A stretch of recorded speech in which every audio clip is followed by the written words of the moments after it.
Assalamualaikum warahmatullahi wabarakatuh. Perkenalkan, nama saya Niputu Mary Ansayanti dengan nomor standbook 196601426 dan teman saya. Perkenalkan, nama saya Feby Afriani Aziz dengan nomor standbook 1966010226. Kami dari kelompok 7 akan membahas materi tentang perencanaan bisnis syariah.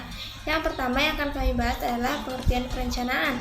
Perencanaan dalam arti umum adalah proses menentukan tujuan organisasi yang ingin dicapai dan apa yang harus dilakukan agar tujuan itu dapat dicapai dengan menggunakan sumber daya organisasi yang meliputi sumber daya manusia, keuangan, material, mesin-mesin, dan metode cara menggunakannya.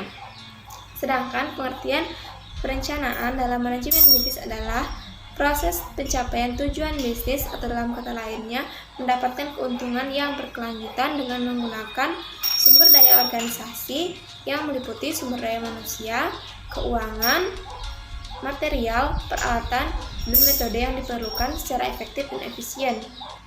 Kemudian saya akan membahas tentang perencanaan perspektif bisnis syariah. Perencanaan perspektif bisnis syariah adalah kegiatan awal dalam bentuk memikirkan hal-hal yang terkait dengan bisnis yang dijalankan agar mendapatkan hasil yang optimal.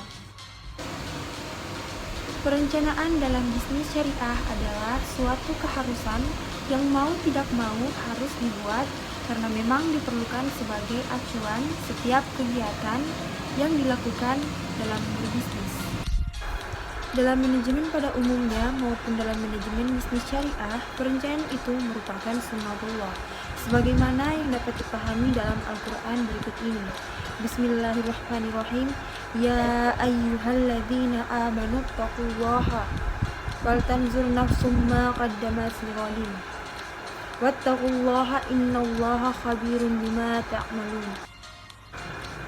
Hai orang-orang yang beriman, bertakwalah kepada Allah dan hendaklah setiap diri memperhatikan apa yang telah diperbuatnya untuk hari esok.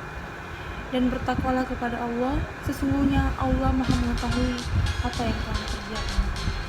Quran Surah Al-Hasyr ayat 18. Di dalam membuat perencanaan yang baik, orang harus memperhatikan keadaan masa lalu, memperhatikan keadaan masa kini yang sedang berjalan, dan memperhatikan keadaan yang akan datang berdasarkan gambaran masa kini dan masa lalu.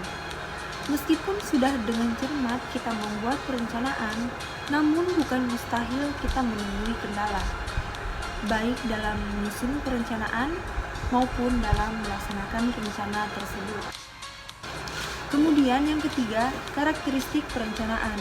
Perencanaan adalah kegiatan pertama dan utama dalam melaksanakan aktivitas manajemen yang berjalan secara berkesinambungan yang merupakan siklus suatu tahun ke tahun berikutnya dan selalu mengalami penyempurnaan baik perbaikan maupun pembaharuan.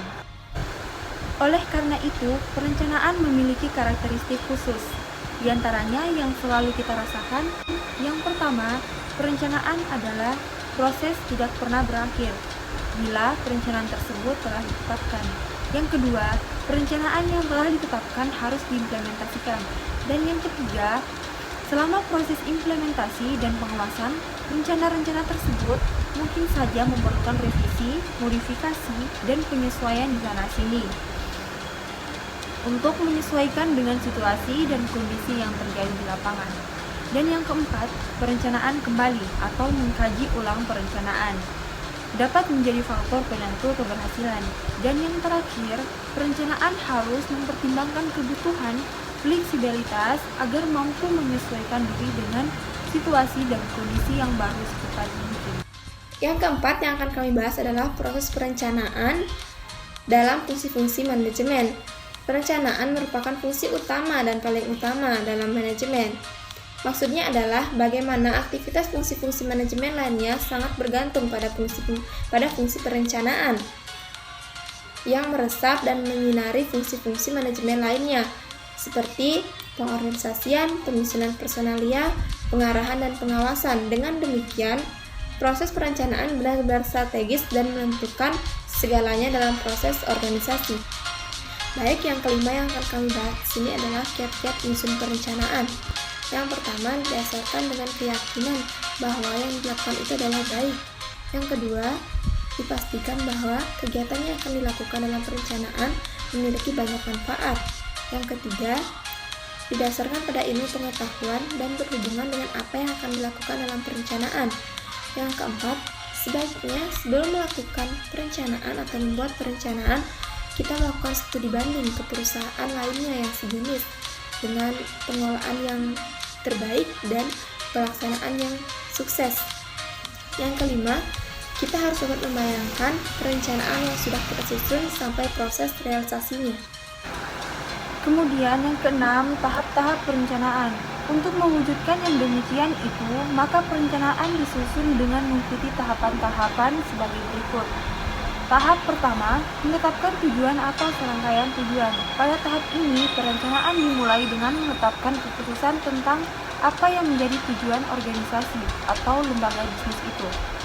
Tanpa tujuan yang jelas, bisa terjadi lembaga bisnis itu dalam operasionalnya akan menggunakan sumber daya organisasi secara tidak efektif dan tidak efisien.